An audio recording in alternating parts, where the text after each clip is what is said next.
We're here with Coach Lance Schneider of the Northmont Thunderbolts. Coach, here at the announcement of the Skyline Chili Crosstown Showdown. Thank you so much for coming on this year. You guys will be playing the Coleraine Cardinals in Week 1.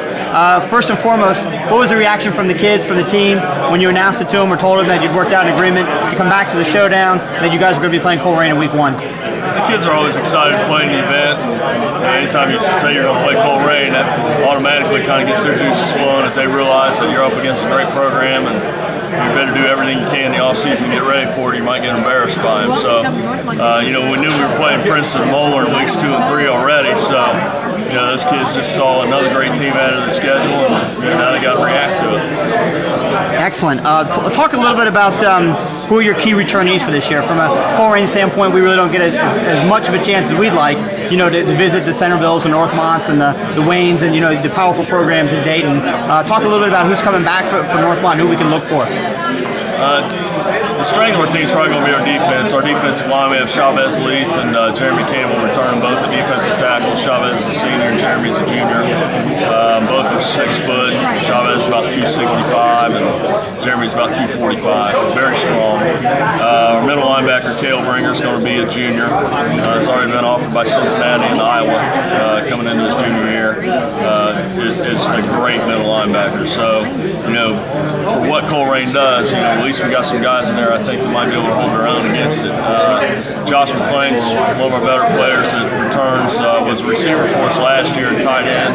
This year we're going to put him an outside linebacker because he's 6'2", 230 and runs real well. He's a pretty good athlete. So those guys are going to kind of anchor our defense. I'm a little worried about our secondary right now. We got to replace 3 or 4 to graduation. So that side of the ball right there is where we got to focus at in the offseason. Offense, we got our quarterback back, Robert Sikoski, who had a pretty good year for us last year. 2 offensive linemen, Josiah Riggins and Eric Downey returns. So we got to find 3 guys there. And then our best player on offense probably a receiver that's going to be a junior, Jamal Trammell, 6'4", about 185. He's getting a lot of looks already from some college. He's played a lot of JV ball last year, so there's not a lot of tape on him, but he could be one of the best we've ever had at receiver. Excellent. You talk about some of the maybe a potential defensive weakness being the secondary. Couldn't match up with a better team in Week 1 then if you're going to have a weakness in secondary, given the fact that we average about 2 or 3 passes a game. So not exactly sure what our offense will look like, but I'm guessing we're probably going to run the ball. Yeah. So maybe it plays into your strengths a little bit. You've had some experience playing Coleraine in the past.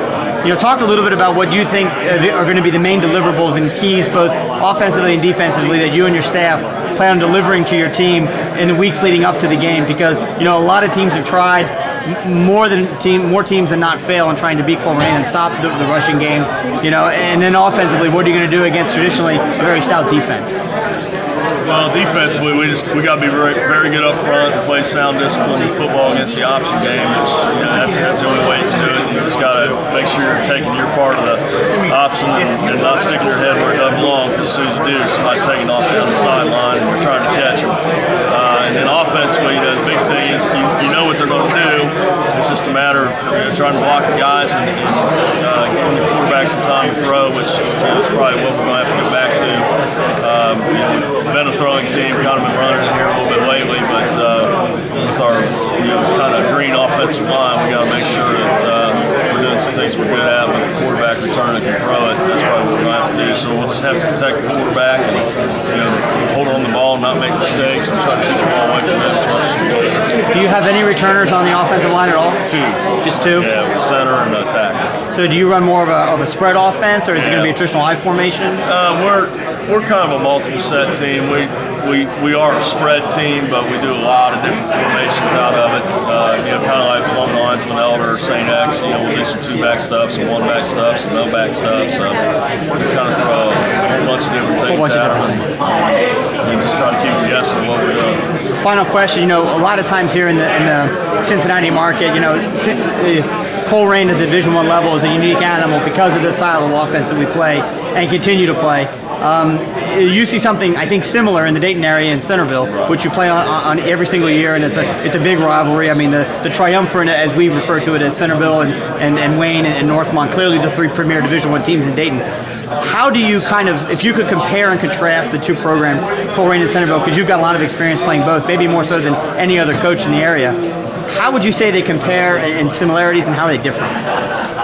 Well, I think the difference is Colerain's probably got a few more athletes on the perimeter than Centerville does. Centerville's more, straight at your power team. Colerain kind of likes to get it outside and get athletes in space by pitching the ball a little bit more. But I mean, they're very similar in their approach. They try to beat you up front as much as they can, just with their blocking schemes, and they're both very physical football teams, and we just got to be ready for both of them. Excellent. Coach Snyder, thank you very much, and good luck this summer getting ready. Take care. Yep.